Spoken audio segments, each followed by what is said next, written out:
Hi friends, அனைவருக்கும் வணக்கம். நம்ம இந்த வீடியோல பார்க்க போற டாபிக் என்ன அப்படினு பாத்தீங்கன்னா இந்த PhonePe ப்ராஜெக்ட்ல 9th data frame அதாவது லாஸ்ட் data frame எப்படி நம்ம கிரியேட் பண்ண போறோம் அப்படின்றத இந்த வீடியோல நம்ம பார்க்க போறது. Previously இந்த ப்ராஜெக்ட் பத்தி ஒரு 9 வீடியோஸ் நம்ம மேக் பண்ணிருக்கோம். அந்த வீடியோஸ் நீங்க பார்க்கல அப்படினா அத பார்த்துட்டு இனி வரக்கூடிய வீடியோஸ் கண்டினியூ பண்ணிக்கிற பொழுது உங்களுக்கு புரிஞ்சிக்கிறதுக்கு ரொம்பவே ஈஸியா இருக்கும். சோ இப்போ நம்ம ஸ்ட்ரைட்டா வாங்க ப்ராஜெக்ட் குள்ள போய்டலாம். ஃபர்ஸ்ட் நான் எங்க நமக்கு உண்டான பேக்கேஜ் வந்து இம்போர்ட் பண்ணிக்கிறேன். இம்போர்ட் பண்ணிட்டு நான் கீழே போய்ட்டு புதுசா ஒரு செல் ஒன்று உருவாக்கிக்கிறேன். அண்ட் புதுசா ஒரு செல் ஒன்று உருவாக்கிட்டு ஒரு கமெண்ட் லைன் ஒன்று போட்டுக்கிறேன். ஹேஷ்டேக் போட்டுட்டு இந்த டேபிள் அதாவது இந்த டேட்டா ஃப்ரேம் நேம் வந்து டாப் அண்டர்ஸ்கோர் யூசர் அப்படின்றதுனால டாப் யூசர் அப்படின்ற ஒரு கமெண்ட் லைன் ஒன்று போட்டுக்கிட்டு கீழே போய்ட்டு பாத் 9 ஈக்குவல் டு ஸ்பேஸ் கொடுத்துட்டு ஒரு டபுள் கோட்ஸ் கொடுத்துட்டு இதில் வந்து அந்த ஃபோல்டரோட பாத்தை வந்து நம்ம காப்பி பண்ணி போடணும். ஸோ நான் இங்கே டெஸ்க்டாப் போய்ட்டு நியூ ஃபோல்டர் 1 அண்ட் அதுக்குள்ளே இருக்கிற PhonePe pulse and data and இங்கே அக்ரிகேட்டட் மேப் ரெண்டுமே முடிச்சாச்சு. அண்ட் டாப்குள்ளே போய்ட்டு இதில் வந்து இன்சூரன்ஸ் ட்ரான்சாக்ஷன் நம்ம கம்ப்ளீட் பண்ணியாச்சு. அண்ட் இதுக்குள்ளே இருக்கிற யூசர் அண்ட் அதுக்குள்ளே இருக்கிற country India and state and இங்கே பாருங்கள் ஒரு 36 ஸ்டேட்ஸ் இருக்கும். ஸோ இந்த பாத்தை வந்து நான் காப்பி பண்ணிக்கிறேன். Ctrl+C காப்பி பண்ணிவிட்டு நம்மளோட கோட் போய்ட்டு இங்கே போட்டு நான் பேஸ்ட் பண்ணிவிட்டு நாங்கள் லெஃப்ட் ஸ்லாஷில் இருக்கிறது எல்லாத்தையுமே ரைட் ஸ்லாஷில் மாற்றிக்கிறேன். இங்கே பாருங்கள் நான் அங்கே ரைட் ஸ்லாஷாக மாற்றிட்டேன். அண்ட் ஃபைனலி ஒரு ரைட் ஸ்லாஷும் போட்டுக்கிறேன். அப்போ தான் அடுத்து இருக்கக்கூடிய ஃபைல்ஸ் வந்து நம்மளால் ஆக்சஸ் பண்ணிக்கிற முடியும். இதுக்கு கீழே போய்ட்டு புதுசாக ஒரு வேரியபிள் ஒன்று க்ரியேட் பண்ணிக்கிறேன். Top underscore user USER underscore list equal to OS dot அதாவது நம்மளோட ஃபைல்ஸ் வந்து ஆக்சஸ் பண்ணக்கூடிய அந்த பேக்கேஜ் வந்து கால் பண்ணிவிட்டு OS dot list direction of path 9 நம்ம க்ரியேட் பண்ணியிருக்கிற இந்த பாத்தை வந்து அதாவது இந்த பேக்கேஜ்க்குள்ள நான் கொண்டு வைக்கிறேன். அப்போது நமக்கு இந்த பாத் வந்து நம்மளோட ஃபைல்ஸை வந்து ஆக்சஸ் பண்ணிக்கிற முடியும். அண்ட் நெக்ஸ்ட்டு ஒரு 2 டைம்ஸ் என்டர் கொடுத்துட்டு என்னென்ன கோட் காப்பி பண்ணுறேன் அப்படின்னு பாருங்கள். அகைன் நான் மேலே போய்ட்டு இந்த காலம்ஸ் 8 அப்படின்றது நான் சூஸ் பண்ணிவிட்டு கீழே போய்ட்டு டேட்டா ஃப்ரேமை தவிர்த்துட்டு மற்ற எல்லா கோடையுமே நான் அங்கே காப்பி பண்ணிக்கிறேன். Ctrl+C அண்ட் அகைன் நான் கீழே போய்ட்டு Ctrl+V கொடுத்துட்டு நான் பேஸ்ட் பண்ணிக்கிறேன். அண்ட் என்னென்ன டேட்டாஸ்லாம் நான் சேஞ்ச் பண்ணுறேன், என்னென்ன டீட்டெயில்ஸ் நான் சேஞ்ச் பண்ணுறேன் அப்படின்றது பாருங்கள். காலம்ஸ் 8க்கு பதிலாக காலம்ஸ் 9 அப்படின்னு நான் போட்டுக்கிறேன். அண்ட் இதுக்குள்ளே என்னென்ன டீட்டெயில்ஸ் கொடுக்கணும் அப்படின்றது நமக்கு இதுக்கு அப்புறம் தான் தெரியும். ஸோ அது வரைக்கும் நம்ம மற்ற டீட்டெயில்ஸ் சேஞ்ச் பண்ணலாம். இந்த இடத்துல டாப் ட்ரான்சாக்ஷன் லிஸ்ட் அப்படின்ட்டு ஸோ இந்த இடத்துல டாப் யூசர் லிஸ்ட் அப்படின்றத காப்பி பண்ணிக்கிட்டு நான் பேஸ்ட் பண்ணிக்கிறேன். அண்ட் இங்கே பாத் 8 அப்படின்ட்டு நான் இந்த இடத்துல பாத் 9 அப்படின்னு நான் சேஞ்ச் பண்ணிக்கிறேன்.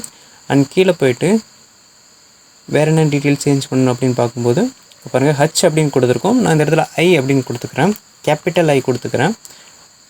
அண்ட் நெக்ஸ்ட் இந்த இடத்துலையுமே நான் கேபிட்டல் ஐ அப்படின்னு நான் சூஸ் பண்ணிக்கிறேன். ஸோ இதுக்குள்ளே என்னென்ன டீட்டெயில்ஸ் மாற்றணும் அப்படின்றத அந்த ஃபைல்ஸ்குள்ளே போய் நம்ம செக் பண்ணிக்கலாம். நான் ஆல்ரெடி இந்த ஃபைல்ஸ் வந்து ஒரு ஸ்ட்ரக்சர் ஃபார்மெட்டில் நான் க்ரியேட் பண்ணி வச்சுட்டேன். ஸோ இதுதான் அந்த ஃபைல். இங்கே பார்த்தீங்கன்னா தெரியும் டாப் அப்படின்றதுக்குள்ளே யூசர் அப்படின்றது தான். ஸோ இதுக்குள்ளே வந்து பார்த்திங்கன்னா டேட்டா அப்படின்றதுக்குள்ளே நமக்கு இங்கே டிஸ்ட்ரிக்ஸ் பின்கோட்ஸ் அப்படின்ருக்கு. அண்ட் அடிஷ்னலாக நமக்கு இங்கே ஸ்டேட்ஸ் அப்படின்றதுமே இருக்குது. ஸ்டேட்ஸ் அப்படின்றது இங்கே நல் வேல்யூ தான். ஸோ இது நமக்கு தேவை கிடையாது. டேட்டா அப்படின்றதுக்குள்ளே டிஸ்ட்ரிக்ஸ் அண்ட் பின்கோட்ஸ் அப்படின்றத நமக்கு இங்கே தேவை.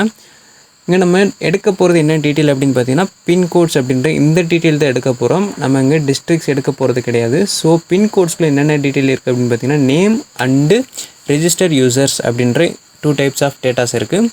ஸோ அங்கே எப்படி இருக்குது, என்ன ஸ்ட்ரக்சரில் இருக்குது அப்படின்னு நம்ம செக் பண்ணிடலாம். ஸோ இந்த இடத்துல பார்த்தீங்கன்னா டேட்டா அதுக்குள்ளே பின்கோட்ஸ் அப்படின்ற ஒரு ஃபார்மேட்டில் தான் இருக்குது. ஸோ நம்ம சேஞ்ச் பண்ண வேண்டியது இந்த 3 டேட்டாஸ் தான். இந்த 3 டேட்டாஸில் என்னென்ன சேஞ்ச் பண்ணணும் அப்படின்னு நம்ம பார்த்துக்கலாம். ஃபர்ஸ்ட் ஆஃப் ஆல் நேம் அப்படின்ட்டு. ஸோ இதை நான் அப்படியே காப்பி பண்ணிக்கிறேன். காப்பி பண்ணிவிட்டு நம்மளோட IPONB ஃபைல் போய்ட்டு இங்கே ஐ ஆஃப் நேம் அப்படின்னு நான் அங்கே பேஸ்ட் பண்ணிக்கிறேன். பேஸ்ட் பண்ணிவிட்டு என்டிட்டி நேம் அப்படின்னே இருக்கட்டும், அது நார்மல் வேரியபிள் தான், அது நம்ம சேஞ்ச் பண்ண தேவை கிடையாது. அண்ட் நெக்ஸ்ட் இங்கே கவுண்ட் அமௌண்ட் அப்படின்ட்டு. ஸோ நம்ம அங்கே போய்ட்டு ரிஜிஸ்டர் யூசர்ஸ் அப்படின்றத நம்ம இங்கே காப்பி பண்ணிக்கலாம். காப்பி பண்ணிவிட்டு அண்ட் நம்மளோட IPONB ஃபைல் போய்ட்டு கவுண்ட் அப்படின்றதுக்கு பதிலாக ரிஜிஸ்டர் யூசர் அப்படின்றத மாற்றிக்கலாம். நான் யூ அப்படின்றத ஸ்மாலில் போட்டுக்கிறேன், கொஞ்சம் டிஃப்ரென்ஸ் தெரியணும் அப்படின்றதுனால போட்டுட்டு இங்கே பாருங்கள் ஐ ஆஃப் மெட்ரிக்ஸ் அதுக்குள்ளே இருக்கிற கவுண்ட் அப்படின்றது நான் இந்த இடத்துல மெட்ரிக் அப்படின்றத சூஸ் பண்ணிவிட்டு கண்ட்ரோல் வி கொடுத்துட்டு அந்த ரிஜிஸ்டர் யூசர்ஸ் அப்படின்ற அதாவது இங்கே என்ன ஸ்பெல்லிங் இருக்கோ அதே ஸ்பெல்லிங்கை நான் அந்த இடத்துல பேஸ்ட் பண்ணிக்கிட்டேன் ரிஜிஸ்டர் யூசர்ஸ் அப்படின்றது. அண்ட் இந்த இடத்துல கவுண்ட் அப்படின்றது நமக்கு இங்கே தேவை கிடையாது. ஸோ இதை நம்ம டெலீட் பண்ணிக்கலாம். அண்ட் இந்த இடத்துல அமௌண்ட் அப்படின்றதுமே நமக்கு இங்கே தேவை கிடையாது. ஸோ இதையுமே நம்ம டெலீட் பண்ணிக்கலாம்.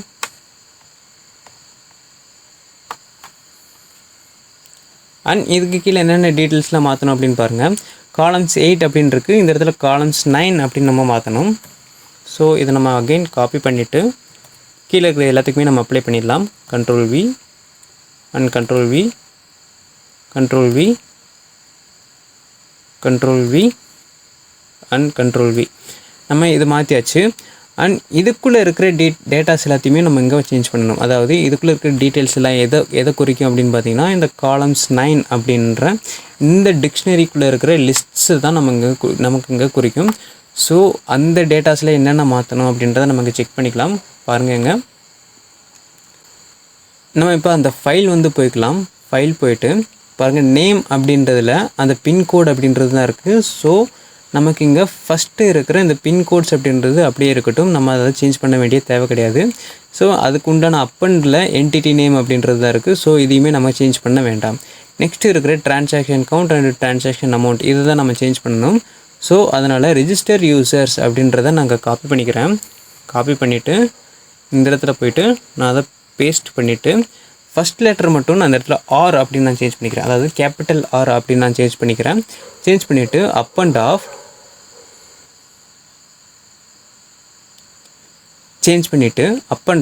இங்கே கவுண்ட் அப்படின்ருக்கு. ஸோ இந்த இடத்துல ரிஜிஸ்டர் யூசர்ஸ் அப்படின்ற இந்த வேரியபிளை நான் காப்பி பண்ணிவிட்டு அந்த வேரியபிளை நாங்கள் பேஸ்ட் பண்ணிக்கிறேன். பேஸ்ட் பண்ணிட்டேன் அப்படின்னா எனக்கு அது ஆட்டோமேட்டிக்காக மேலே போய் அப் அண்ட் ஆயிரும். ஸோ இந்த இடத்துல ட்ரான்சாக்ஷன் அமௌண்ட் அப்படின்றது நமக்கு இங்கே தேவை கிடையாது.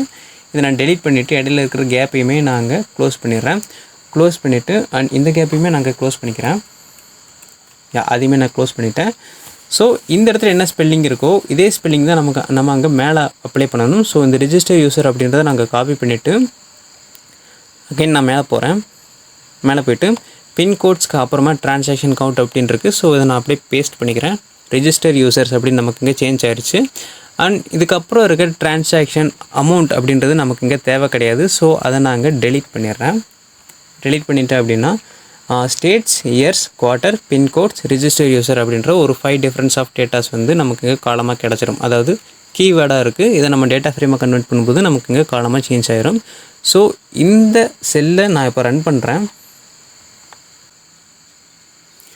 இங்கே பாருங்கள், நமக்கு இந்த செல் ரன் ஆகிடுச்சு. இந்த காலம்ஸ் 9 அப்படின்றத நாங்கள் காப்பி பண்ணிவிட்டு அகைன் கீழே போய்ட்டு ஒரு செல் ஒன்று உருவாக்கிட்டு நாங்கள் பேஸ்ட் பண்ணிவிட்டு ரன் பண்ணி காட்டுறேன். நமக்கு இங்கே டேட்டாஸ் எல்லாம் கிடச்சிருக்கான்னு செக் பண்ணிக்கலாம். இங்கே பாருங்கள், நமக்கு இங்கே டேட்டாஸ் கிடச்சிருக்கு. அண்ட் கீழே போய்ட்டு என்னென்ன டீட்டெயில்ஸ்லாம் கிடச்சிருக்கு அப்படின்னு நம்ம செக் பண்ணிக்கலாம். டெக்ஸ்ட் டீட்டெயில் சூஸ் பண்ணிவிட்டு ஃபஸ்ட்டு ஸ்டேட் அப்படின்றது கிடச்சிருக்கு. அண்ட் நெக்ஸ்ட் இயர்ஸ் கிடச்சிருக்கு. அண்ட் நெக்ஸ்ட் குவார்ட்டர்ஸ் கிடச்சிருக்கு. அண்ட் பின்கோட்ஸ் கிடச்சிருக்கு.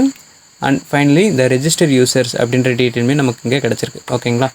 நெக்ஸ்ட் நம்மளோட IPOINB போயிட்டு இதை ஒரு டேட்டா ஃப்ரேமாக கன்வெர்ட் பண்ணி வச்சுக்கலாம். அகைன் நான் மேலே போயிட்டு இந்த காலம்ஸ் 9 அதாவது இந்த இடத்துல கர்சர் வச்சுட்டு ஒரு டைம் என்ட்ரு கொடுத்துட்டு இது பார்த்திங்கன்னா டாப் யூசர் அப்படின்றதுனால top underscore user equal to PD dot data frame of columns 9 அப்படின்றத நான் பேஸ்ட் பண்ணிவிட்டு அகைன் நான் இந்த செல்லை நான் ரன் பண்ணுறேன். இப்போ எனக்கு இந்த செல் ரன் ஆகிடுச்சு. ஸோ இந்த டாப் யூசர் அப்படின்றத காப்பி பண்ணிவிட்டு கீழே போயிட்டு நான் பேஸ்ட் பண்ணிவிட்டு கொஞ்சம் ஸ்க்ரோல் பண்ணிக்கிறேன் உங்களுக்கு தெளிவாக தெரியணும் அப்படின்றதுனால. இப்போ நான் அந்த செல்லை நான் ரன் பண்ணுறேன். இங்கே பாருங்கள், நமக்கு இங்கே டேட்டா ஃப்ரேம் கிடச்சிருச்சு. அண்ட் கீழே போய்ட்டு எவ்வளோ டீட்டெயில்ஸ் கிடச்சிருக்கு அப்படின்னு நம்ம செக் பண்ணிக்கலாம். 8211 ரோஸ் கிடச்சிருக்கு. அதாவது அவ்வளோ டீட்டெயில்ஸ் நமக்கு இங்கே கிடச்சிருக்கு. அண்ட் இந்த வீடியோவில் சொன்ன டீட்டெயில்ஸ் எல்லாம் உங்களுக்கு புரிஞ்சிருக்கும் அப்படின்னு நான் நம்புகிறேன். இந்த வீடியோவில் சொன்ன டீட்டெயில்ஸ் உங்களுக்கு புரிஞ்சுது அப்படின்னா இந்த வீடியோக்கு ஒரு லைக் பண்ணுங்கள். சப்போஸ் புரியல அப்படின்னா என்ன புரியல அப்படின்றத நீங்கள் கமெண்ட் செக்ஷனில் சொல்லுங்கள். என்கிட்ட ரெஸ்பான்ஸ் வரதுக்கு டைம் ஆச்சு அப்படின்னா நீங்கள் டவுட் கிளாரிஃபிகேஷன் செஷன் அட்டென்ட் பண்ணிக்கிறது மூலிமா உங்களோட டவுட்ஸ் நீங்கள் கிளாரிஃபை பண்ணிக்கிற முடியும். அண்ட் இந்த வீடியோஸை உங்களோட ஃப்ரெண்ட்ஸ் ஆர் கூட படிக்கிற பசங்களுக்கு ஷேர் பண்ணுங்கள். அவங்களுக்குமே ரொம்ப யூஸ்ஃபுல்லாக இருக்கும் இந்த ப்ராஜெக்ட் பண்ணிட்டு இருந்தாங்க அப்படின்னா. அண்ட் நம்ம சேனலை நீங்கள் சப்ஸ்கிரைப் பண்ணிக்கிறது மூலிமா நம்ம அப்லோட் பண்ணுற வீடியோஸ் உங்களுக்கு நோட்டிஃபிகேஷனாக வந்துட்டு நீங்கள் இந்த ப்ராஜெக்ட்டை சீக்கிரமாகவும் அண்ட் தெளிவாகவும் கம்ப்ளீட் பண்ணிடுவீங்க. அண்ட் ரியலி தேங்க்யூ ஃபார் வாட்சிங். Take care. பாய்.